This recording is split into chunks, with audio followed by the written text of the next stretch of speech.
Argonne Forest, France, October 4th, 1918, 3 in the afternoon. And Private Omer Richards of the 308th Infantry Regiment crouches in a shell crater that reeks of cordite and death, his hands trembling as he reaches for the last pigeon in his basket. Around him, the Argonne Forest has become a vision of hell on earth, trees shattered into jagged splinters by artillery fire, the ground churned into a moonscape of craters and corpses, and the air thick with smoke that burns the lungs with every breath. Richards can hear the screams of wounded men, the relentless hammering of German machine guns, and worst of all, the whistling shriek of American artillery shells arcing overhead before they explode among his own comrades. Major Charles Whittlesey has just handed him a message, scrawled in desperate haste on a scrap of paper, and Richards knows that this small black check pigeon named Cher Ami represents the only hope for the 554 men of what newspapers will soon call the Lost Battalion. What Private Richards cannot know as he fumbles with the message capsule is that he's about to release into the sky a creature whose flight will become one of the most legendary acts of courage in military history, transforming a 1-pound bird into a symbol of determination that will outlive every soldier crouched in these blood-soaked woods. The pigeon in Richards's hands, born in England just 6 months earlier and donated to the American Expeditionary Forces in May 1918, has already completed 11 successful missions, carrying messages from the front lines to division headquarters.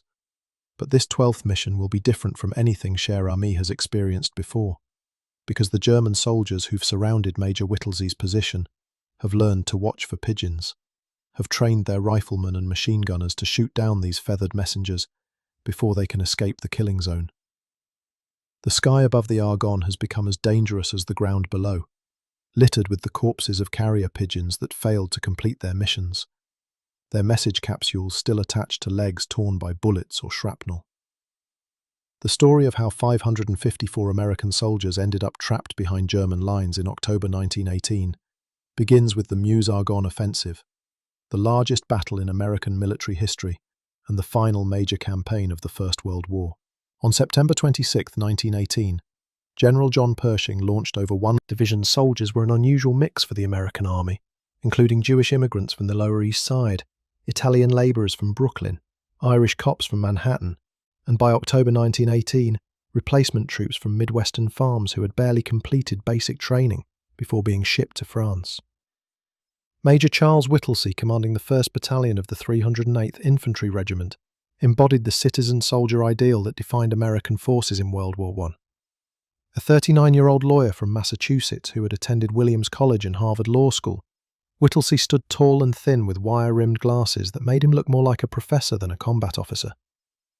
His men sometimes questioned his military bearing, noting how he seemed uncomfortable with the rougher aspects of army life, but they never questioned his courage or his determination to follow orders, regardless of personal cost. Captain George McMurtry, commanding the 2nd Battalion of the 308th, provided a perfect complement to Whittlesey's intellectual reserve. A 41-year-old Wall Street broker and former Rough Rider who had fought in Cuba during the Spanish-American War, McMurtry understood combat in ways that Whittlesey was still learning, and together they formed a command team that inspired confidence, despite the desperate circumstances their battalions would soon face. On October 2, 1918, Whittlesey received orders that would doom his command to 5 days of unimaginable suffering. Division headquarters instructed him to advance north through the Argonne Forest regardless of whether the French forces on his right flank or other American units on his left kept pace with his movement. The order violated basic military doctrine about maintaining contact with adjacent units, but the American High Command had become obsessed with breaking through German lines before the war ended, fearing that an armistice might come before American forces could prove their worth on the battlefield.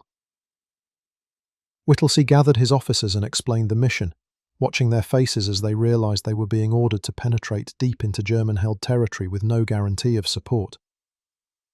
At dawn, 554 men from the 308th Infantry Regiment and attached machine gun companies moved forward into the forest, pushing through German outposts with surprising ease, capturing a steep ravine called the Charlevoix Mill that would become their prison for the next 5 terrible days. The trap closed with devastating efficiency as German commanders realised that an isolated American force had pushed too far into their lines. Whittlesey's command dug in as best they could, scraping shallow foxholes in the rocky soil, while German machine guns swept the area with methodical fire.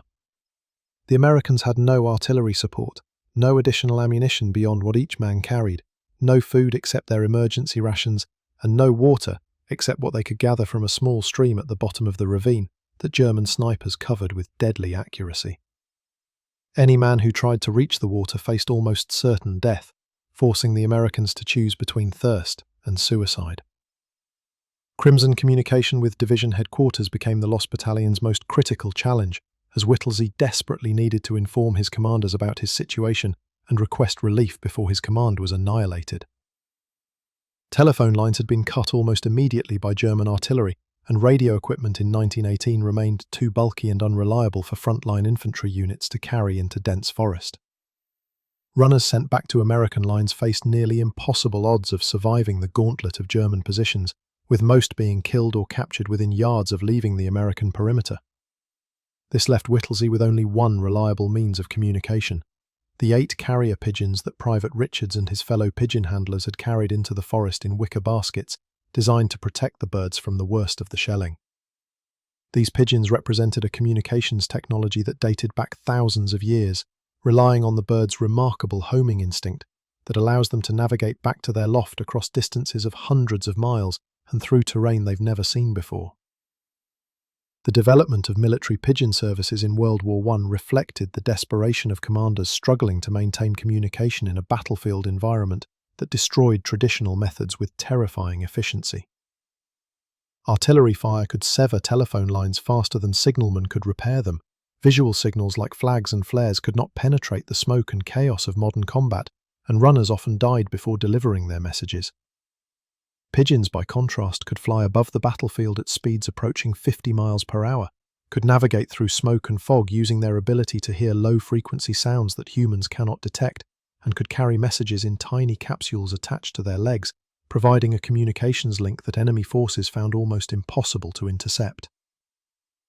The French military maintained the largest pigeon service, with over 30,000 birds serving throughout the war, while the British, Germans, and eventually the Americans established the American Expeditionary Forces headquarters on May 23, 1918, one of 600 English pigeons donated by British pigeon fanciers who understood that these birds might save American lives.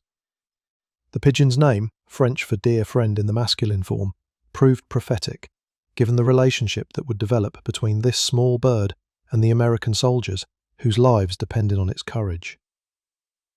Cher Ami stood about 10 inches tall, weighed approximately 1 pound, and bore distinctive black check markings on blue-grey plumage that made the bird easy to identify among other pigeons in mobile loft number 11. The aluminium band on Cher Ami's left leg carried the identification NURP 18 EAD 615, marking the bird as hatched in 1918 at the loft of E.A. Davidson in King's Lynn, Norfolk, England. Army records from 1918 mistakenly identified Cher Ami as a hen, an error that persisted for over a century, until DNA testing in 2021 definitively proved the pigeon was male. Though this biological detail mattered little to the soldiers who would owe their lives to his flight. The pigeon handlers of the Signal Corps developed deep bonds with their birds, understanding that success in combat depended on the pigeon's training, health, and willingness to fly through the hell of modern warfare. Corporal Ernest Cockler of Chicago managed Mobile Loft number 11, supervising the care and training of 60 pigeons, including Cher Ami, ensuring the birds received proper food, clean water, and protection from the stress and noise of the front lines. The training regimen involved gradually increasing the distance from which pigeons had to return to their loft, starting with short flights of a few miles, and eventually working up to the 25 or 30 miles that separated frontline positions from division headquarters. Handlers learned to recognize each bird's individual personality, noting which pigeons flew fastest, which showed the most courage under fire, and which could be relied upon in the most desperate circumstances. By October 1918, Cher Ami had established a reputation as one of the most reliable birds in the service, having completed 11 missions without failure, earning the trust of handlers who knew that this pigeon would fly through anything to reach home. On October 3rd, as the Lost Battalion's situation deteriorated from critical to catastrophic, Major Whittlesey began sending importance of these pigeon flights had stationed marksmen with specific orders to shoot down any birds rising from the American position. The German riflemen became increasingly proficient at this grim task, tracking pigeons as they lifted above the trees and leading their targets with practiced precision. One by one, Whittlesey's pigeons fell, some killed instantly by bullets through their bodies, others wounded and unable to complete their flights, spiraling down into German-held territory, where their message capsules became intelligence prizes.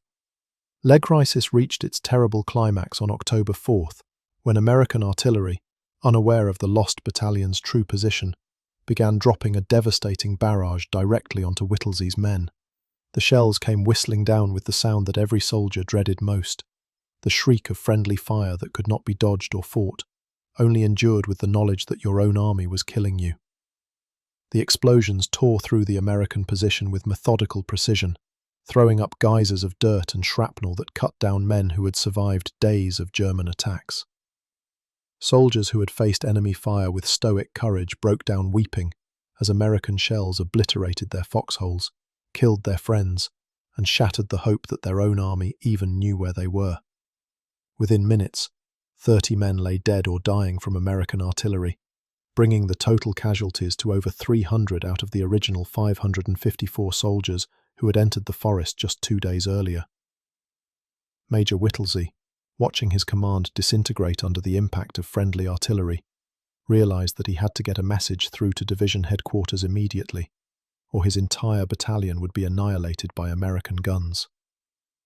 The message Whittlesey wrote represented the distillation of 5 days of suffering into 32 words of desperate clarity. We are along the road parallel to 276.4.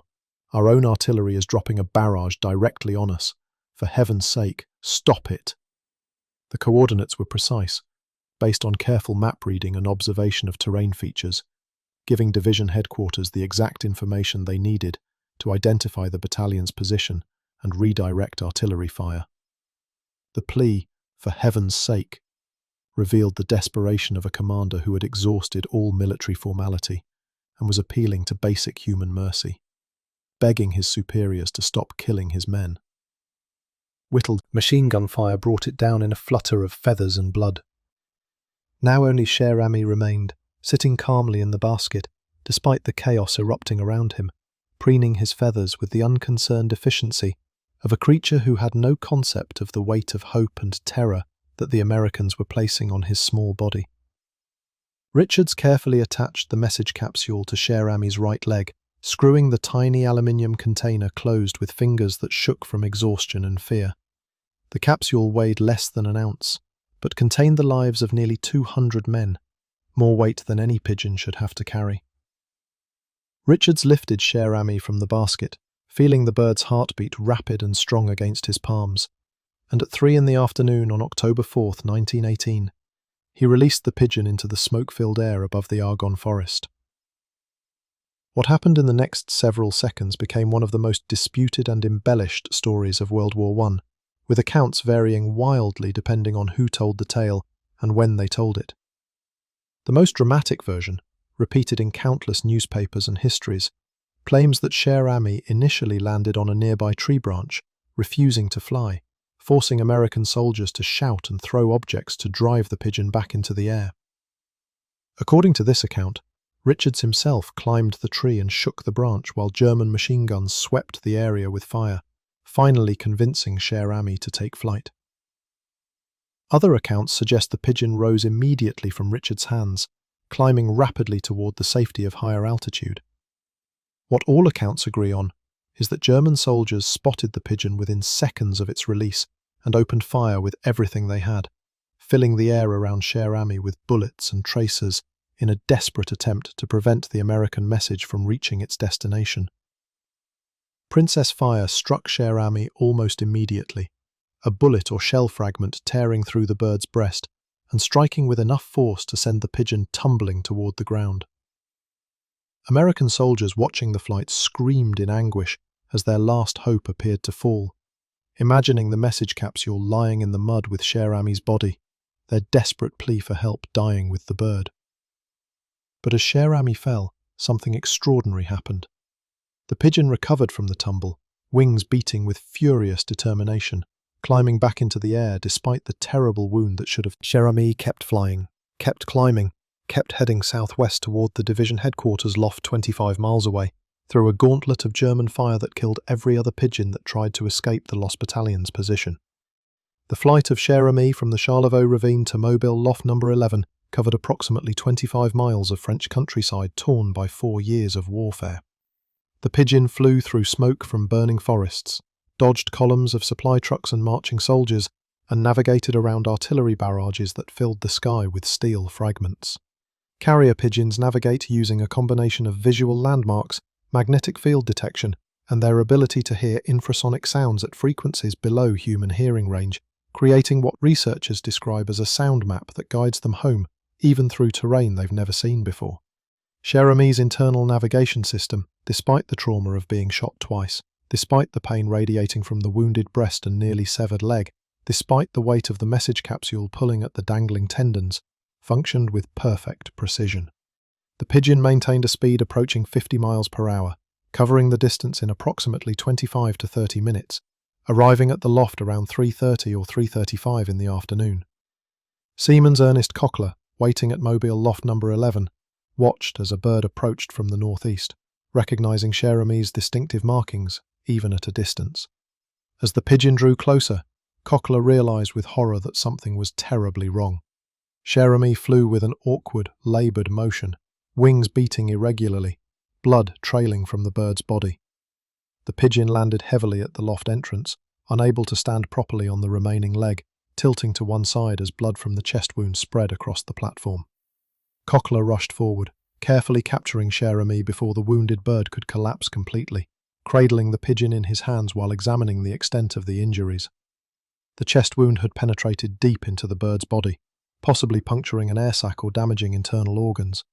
The right leg hung by a few strands of tissue, the aluminium message capsule still attached to the nearly severed limb, its weight pulling at the wound with every movement.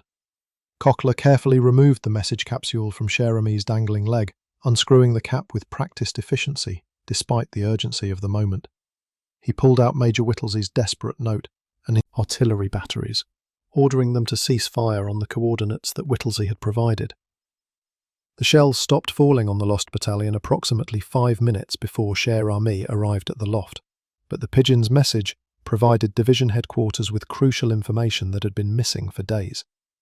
The exact location of the trapped battalion. Coordinates that could guide relief forces and ensure that no further friendly fire would endanger Whittlesey's men. The American Medical Corps treated Cher Ami's wounds with the same care and urgency they would apply to a wounded soldier, recognizing that this pigeon had earned the right to receive the best care the Army could provide. Army medics cleaned the chest wound, applying antiseptic and bandages to prevent infection, administering what pain relief they could to a creature who had no way to express the agony it must have felt. The right leg, hanging by a few strands of tissue with no blood flow and no possibility of healing, required amputation, a delicate surgical procedure performed on a bird whose entire body weighed less than most surgical instruments. The surgeon completed the amputation carefully, removing the dangling leg and the destroyed tissue, closing the wound as cleanly as possible to give Cher Ami the best chance of survival. In the weeks that followed, as Cher Ami slowly recovered from the wounds, a carpenter carved a small wooden leg to replace the one the pigeon had lost, attaching it with tiny straps that allowed Cher Ami to stand more comfortably, though the bird would never fly again. Disarm of the Lost Battalion came on the evening of October 7, 1918, 3 days after Cher Ami's flight, as American forces finally broke through German positions and reached Whittlesey's command. The soldiers who walked into the American perimeter were shocked by what they found. Men who looked more like corpses than living soldiers, hollow-eyed and emaciated, covered in wounds and mud, having endured 5 days of hell that had transformed them into ghosts. Of the 554 men who had entered the Argonne Forest on October 2nd, only 194 could walk out under their own power. Another 150 had to be carried on stretchers, wounded too severely to move without assistance. The rest were dead, their bodies scattered throughout the ravine, killed by German machine guns, American artillery, or the slow agony of wounds that could not be treated in the primitive conditions of the trapped battalion. The survivor accounts of the trapped soldiers and the pigeon who had saved them, embellishing details to make the tale even more compelling for readers hungry for heroes in a war that often seemed pointless and cruel. The accounts varied wildly in their details, some claiming Cher Ami had lost an eye in addition to the leg, others stating that the pigeon had delivered the message that stopped the artillery barrage despite the fact that the shelling had ceased before the bird arrived at the loft. The truth proved less dramatic than the legend, but more remarkable in its way, demonstrating that courage and determination could manifest in a 1-pound bird who refused to quit despite wounds that should have killed it. Captain John Carney, Cher Ami's trainer and handler, proclaimed the pigeon to be the hero who saved the Lost Battalion, presenting Cher Ami to the American public when a select group of war hero pigeons returned to the United States on April 16, 1919. The bird travelled to Camp Alfred Vale in New Jersey, where military officials housed Cher Ami in comfortable quarters befitting a decorated veteran. The French government awarded Cher Ami the Croix de Guerre with Palm, one of France's highest military honours, recognition that placed the pigeon in the company of the bravest soldiers who had fought in the war. American pigeon fancier organisations created their own awards for Cher Ami, eventually inducting the bird into the Racing Pigeon Hall of Fame in 1931, 12 years after his death. General John Pershing, commanding the American Expeditionary Forces, reportedly stated that there isn't anything the United States can do too much for this bird, acknowledging that Cher Ami's courage had saved American lives in a way that few soldiers ever could. Blindness Cher Ami suffered in the Argonne Forest proved fatal in the end, as the damaged internal organs and the trauma to the bird's system slowly undermined what little health remained after the injuries. Cher Ami died on June 13, 1919, at Fort Monmouth, New Jersey, 8 months after the flight that made the pigeon famous, 7 months after the armistice that ended the war, passing away quietly with Captain Carney at his side. The Army Signal Corps, recognizing that Cher Ami deserved a memorial that would preserve the pigeon's story for future generations, donated the body to the Smithsonian Institution, rather than burying it in some forgotten labels making no mention of the Lost Battalion or the dramatic rescue flight.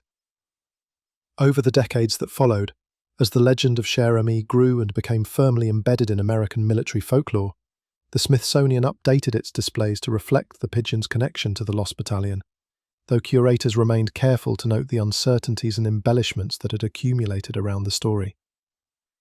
Modern historians, particularly Dr. Frank Blazich of the Smithsonian's National Museum of American History, have worked to separate fact from fiction in Cher Ami's story, acknowledging that while many details remain unclear or disputed, the essential truth stands unassailable. Cher Ami was a military pigeon who flew through German fire while grievously wounded to deliver a message that helped save American lives. And that act of courage deserves to be remembered, regardless of which specific details might have been embellished by journalists and publicists seeking to create a story that would resonate with the American public. Missouri's story of military pigeons in World War I encompasses far more than just Cher Ami's famous flight, representing a vital communications technology that all major powers relied upon throughout the conflict. The British military used over 100,000 pigeons during the war, establishing pigeon lofts throughout France and Belgium, developing training programs that produced birds capable of flying through the worst weather and heaviest fire. French pigeon services proved equally extensive, with birds carrying messages that coordinated artillery attacks, warned of German offensives, and provided intelligence about enemy positions. German forces employed pigeons extensively on the eastern and western fronts, recognizing that in the chaos of modern warfare, these birds often represented the only reliable means of communication between isolated units and headquarters. The statistics of pigeon losses tell their own story of courage and sacrifice, with estimates suggesting that over 95% of pigeons released under fire successfully completed their missions, an astonishing success rate that far exceeded the survival rates of human runners attempting the same task. The tactical importance of pigeons extended beyond simple message delivery to include roles that fundamentally shaped how armies conducted operations. Artillery spotters used pigeons to send targeting corrections from observation posts, allowing gunners to adjust their fire onto targets they could not see directly. Infantry units trapped behind enemy lines relied on pigeons as their only means of calling for help, even trained hawks to hunt allied pigeons, creating aerial battles between predator and prey that added yet another layer of danger to an already deadly battlefield environment. The psychological impact of Cher Ami's story on both American soldiers and the home front proved as significant as the tactical success of the message delivery. Soldiers serving in France heard the tale of the Lost Battalion and its pigeon saviour, finding inspiration in the idea that courage could manifest in unexpected forms, that determination mattered more than size or strength, that refusing to quit could overcome seemingly impossible odds. The story resonated particularly strongly with American troops who felt insignificant in the vast mechanized slaughter of World War I, offering proof that individual actions still mattered even in a conflict dominated by artillery, poison gas, and machine guns. For Americans at home, still trying to understand a war that had killed over 100,000 of their young men in less than 2 years of combat, Cher Ami provided a story that made sense, a clear narrative of heroism and sacrifice that cut through the confusion and ambiguity of the larger conflict. Crimson of military pigeons continued well beyond World War I, with these birds serving in World War II, Korea, and Vietnam before advances in radio communication finally rendered them obsolete. In World War II, the British military employed over 200,000 pigeons, using them for everything from espionage drops behind enemy lines to guiding bombers through heavy cloud cover. American forces in the Pacific Theater used pigeons to maintain communication in jungle environments, where radio signals could not penetrate and where Japanese forces controlled the sea lanes. The Soviet military relied heavily on pigeons during the siege of Leningrad, using them to coordinate resistance when all other forms of communication had been cut by German bombardment. Individual pigeons earned military decorations in World War II, just as Cher Ami had in World War I, with birds like G.I. Joe credited with saving entire villages from Allied bombing, and Paddy recognised for flying through severe weather to deliver crucial intelligence. The modern military no longer uses carrier pigeons for communication, but the lessons learned from these birds continue to influence military doctrine and technology.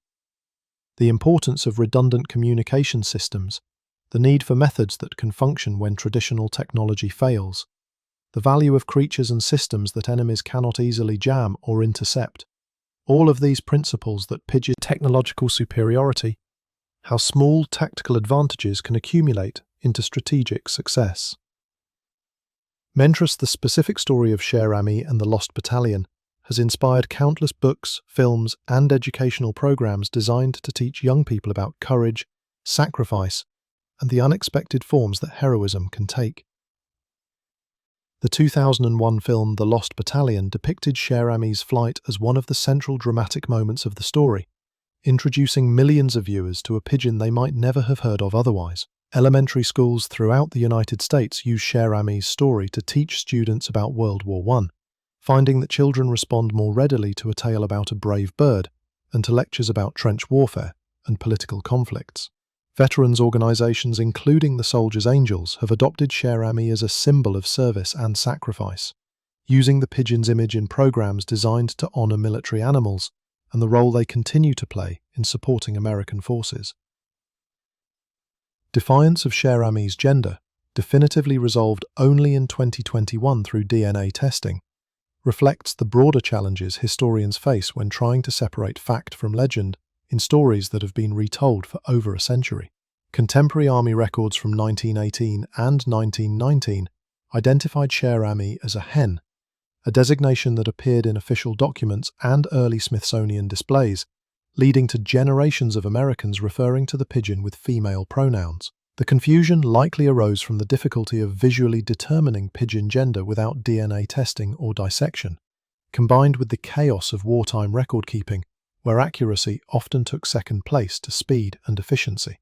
The 2021 DNA analysis, conducted by researchers from the Smithsonian's National Zoo and Conservation Biology Institute, extracted samples from the preserved body and confirmed that Cher Ami was definitively male, though this revelation does nothing to diminish the bird's courage or the significance of the famous flight. Major Charles Whittlesey, the commander whose desperate message Cher Ami delivered, survived the Lost Battalion ordeal only to face demons that no pigeon could help him escape. The army promoted him to lieutenant colonel and awarded him the Medal of Honor for his leadership during the 5 days in the Argonne Forest. But the honor could not erase the memories of watching his men die, of making decisions that cost lives, of surviving when so many others did not. Whittlesey returned to the United States. Explanation. But those who knew what he had endured in the Argonne understood that the Lost Battalion had claimed one more casualty, years after the shooting stopped. The preserved body of Cher Ami remains on display at the Smithsonian's National Museum of American History in Washington, D.C., standing as a memorial not just to one pigeon's courage, but to all the animals who have served alongside humans in warfare. The small mounted figure with its missing leg and damaged chest draws visitors who come to see the physical evidence of a story they've heard all their lives, standing before the glass case to marvel that something so small could accomplish something so significant. Children press their faces against the glass, amazed that this tiny bird flew through machine gun fire to save soldiers, learning lessons about courage and determination that they might not absorb from any amount of conventional teaching. Veterans stop before the display, many of them wiping away tears as they remember their own experiences of desperation and hope, of depending on creatures and technology they could barely control, of witnessing small acts of courage that changed the outcome of battles. The medal designation in the title of this story, while commonly used in popular accounts, requires clarification, because Cher Ami did not actually receive the Congressional Medal of Honor, America's highest military decoration. The pigeon received the French Croix de Guerre with palm, multiple honors from American pigeon fancier organizations, induction into the Racing Pigeon Hall of Fame, and the Animals in War and Peace Medal of Bravery, awarded in 2019, a century after the famous flight. These decorations, while not equivalent to the Medal of Honor in strict military terms, represent recognition that Cher Ami's service equaled or exceeded that of many human soldiers who did receive the nation's highest honors.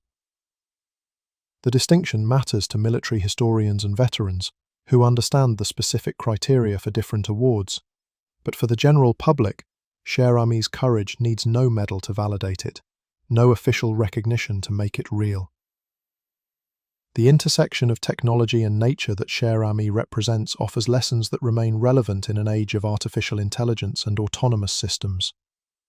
Military planners in 1918 faced the challenge of maintaining communication in an environment that destroyed every technological solution they attempted, forcing them to rely on a biological system developed through millennia of evolution rather than years of human engineering. Artificial intelligence and machine learning might find wisdom in remembering that a 1-pound bird with a brain smaller than a walnut accomplished what sophisticated technology could not. Not through superior processing power, but through determination, instinct, and an unwavering drive to return home. The other pigeons who served alongside Cher Ami deserve recognition even though their names have been forgotten by history. Birds who completed dozens of missions without the dramatic injury that made one pigeon famous, who died in flight carrying messages that never reached their destinations, who served with quiet competence in a war that killed them as casually as it killed soldiers. Every pigeon loft in World War I contained dozens of birds whose service proved essential, even if it never resulted in medals or newspaper articles. The handlers who cared for these birds, feeding them and training them, and sending them into deadly skies, knowing that each release might be the last time they saw a particular pigeon, carried their own burden of loss as birds they had raised from chicks fell to enemy fire. The connection between handler and bird, built through months of training and daily care, created bonds that made every loss personal, every successful mission a shared victory. The tactical evolution that accompanied the use of pigeons in World War I included constant adaptation by both sides, as armies developed new methods of attacking and defending these feathered messengers. German forces trained marksmen specifically to shoot down Allied pigeons, posting guards at observation points with orders to watch for birds rising from enemy positions. Some German units employed hawks and falcons in attempts to intercept pigeons in flight, creating aerial battles that witnesses described as surreal, watching predator birds attack carrier pigeons while artillery shells exploded around them.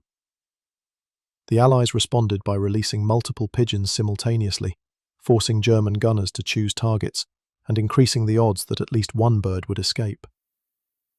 Handlers learned to release pigeons during artillery barrages when the noise and smoke made it harder for enemy soldiers to spot the birds, or during dawn and dusk when low light reduced visibility.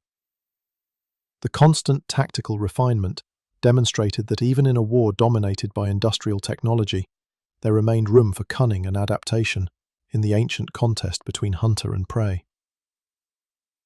Prevailing impact of Cher Ami extended beyond military circles to influence how Americans thought about animals and their capacity for courage and sacrifice. In the decade that shaped generations of young Americans, the story became particularly popular during World War II, when a new generation faced their own test of courage, with parents and teachers using Cher Ami as an example of how even the smallest and most unlikely heroes could make decisive differences in the outcome of battles. The medical treatment that saved Cher Ami's life after the famous flight represented the best that military veterinary medicine could offer in 1918, though by modern standards the care remained primitive and painful. The amputation of the shattered leg required no anesthesia beyond what small amounts of laudanum or morphine the medics might have administered, forcing Cher Ami to endure the surgery while fully conscious and aware of the pain. The treatment of the chest wound involved cleaning with alcohol or iodine, substances that must have burned like fire as they disinfected the damaged tissue, followed by bandaging that had to be changed regularly to prevent infection. The wooden prosthetic leg, while well-intentioned, could not have been comfortable for a bird whose body was not designed to accommodate such modifications, though Cher Ami adapted to it with the same determination that had carried the pigeon through enemy fire. The survival of a bird with such severe injuries testified both to Cher Ami's constitution and to the dedication of handlers who refused to accept that their hero would die after accomplishing so much. The symbolism of a pigeon, an animal that many people dismiss as common or even as a pest, becoming a decorated war hero, carries powerful implications about how society assigns value and recognition. Cher Ami's story forces us to confront assumptions about which lives matter and which contributions deserve celebration, revealing that courage and determination exist independent of size, species, or social status. The pigeon who saved a battalion had no understanding of nationalism or military strategy, fought for no ideology or political cause, but simply followed the instinct to return home despite wounds that would have killed most creatures. That purity of purpose, that complete absence of calculation or self-interest, makes Cher Ami's courage more remarkable in some ways than human heroism, which always carries elements of conscious choice and moral reasoning. The historical accuracy of various accounts of Cher Ami's flight remains contested among scholars, who have spent decades trying to separate documented facts from embellishments added by journalists, publicists, and well-meaning people who cared for the bird after the flight. Even the exact timing of the flight and the message delivery remains uncertain, with different sources providing times that vary by as much as an hour. These uncertainties frustrate historians who prefer clear documentary evidence, but perhaps matter less than the essential truth that a wounded pigeon delivered a message that helped identify the Lost Battalion's position and contributed to their eventual rescue. The relationship between myth and reality in Cher Ami's story illustrates broader challenges in military history, where dramatic narratives often overwhelm more complex and ambiguous truths. The American public in 1918 and 1919 needed heroes, needed stories of courage and sacrifice that justified the terrible cost of the war, needed to believe that their sons and husbands had fought for something meaningful and achieved something significant. Cher Ami provided that story in a package that everyone could understand and celebrate, a simple tale of bravery that required no knowledge of military strategy or political context to appreciate. The embellishments that accumulated around the story, while historically problematic, served important psychological and cultural functions, helping Americans process trauma and loss through a narrative that affirmed the value of courage and determination. The comparison between Cher Ami and other decorated military animals throughout history reveals patterns in how humans recognize and celebrate animal service in warfare.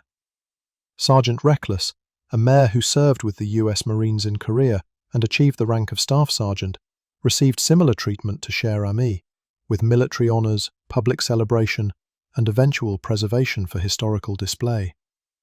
Stubby, a dog who served in World War I and became the most decorated war dog of that conflict, received medals and public recognition that paralleled Cher Ami's honours.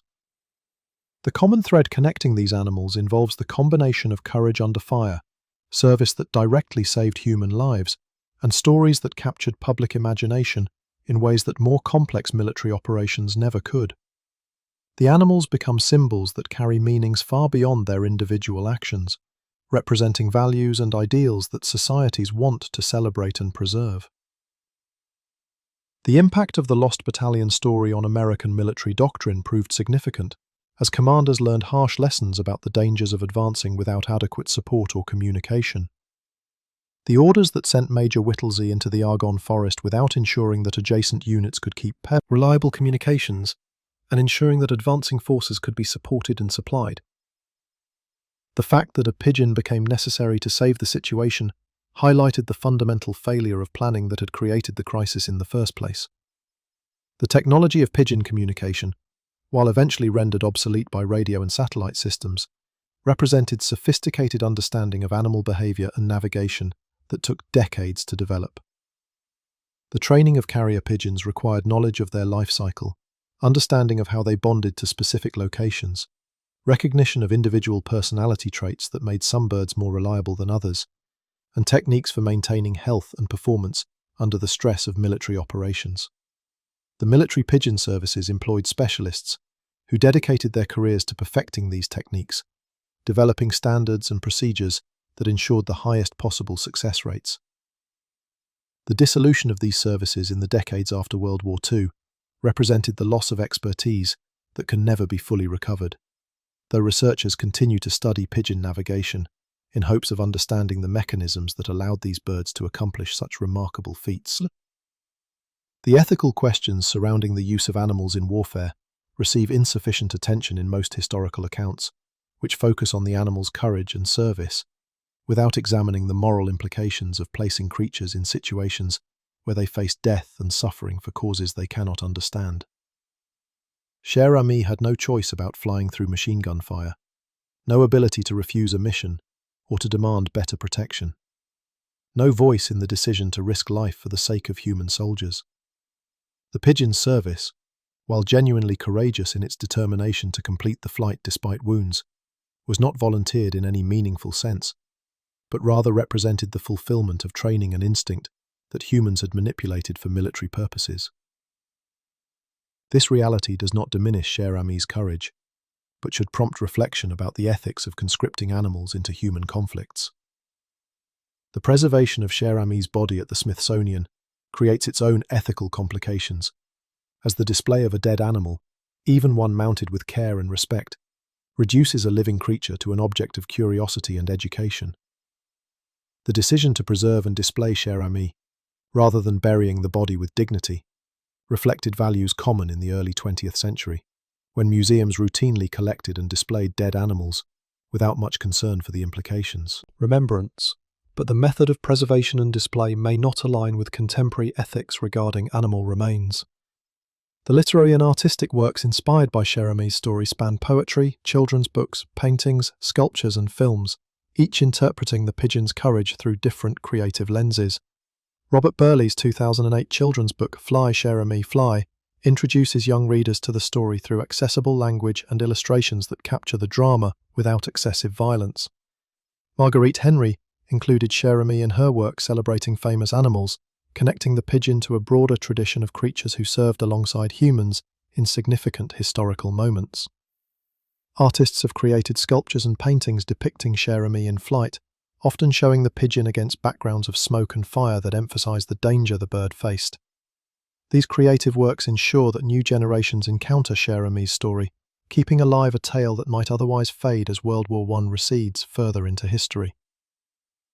The final months of Cher Ami's life, spent in comfortable quarters at military facilities in New Jersey, provided the closest thing to retirement that any military pigeon could expect in 1919. Handlers ensured the bird received good food, clean water and protection from the weather, creating conditions far better than most pigeons experience in any context. Whether Cher Ami understood that these comforts represented rewards for service or simply accepted them as the natural conditions of life remains unknowable, but accounts from handlers suggest the bird remained alert and engaged despite the injuries, preening feathers, and cooing responses when spoken to. The death on June 13, 1919 came quietly, with no dramatic final moments, just the cessation of a small life that had burned brightly for one terrible flight over the Argonne Forest. In the final analysis, Cher Ami's story endures not because it is the most historically significant incident of World War I, or because the pigeon's flight changed the strategic outcome of the war, but because it speaks to fundamental human needs for stories about courage, sacrifice, and the unexpected forms that heroism can take. A 1-pound bird with a brain smaller than a walnut, wounded twice and flying through a storm of steel, refused to quit when quitting would have been easy and understandable, refused to fall when falling would have ended the pain. That determination, that drive to complete the mission despite every reason to fail, resonates with something deep in the human spirit that recognizes humans or pigeons represents what is best in both species and deserves to be remembered for as long as humans tell stories about the wars they fight and the creatures who fight beside them.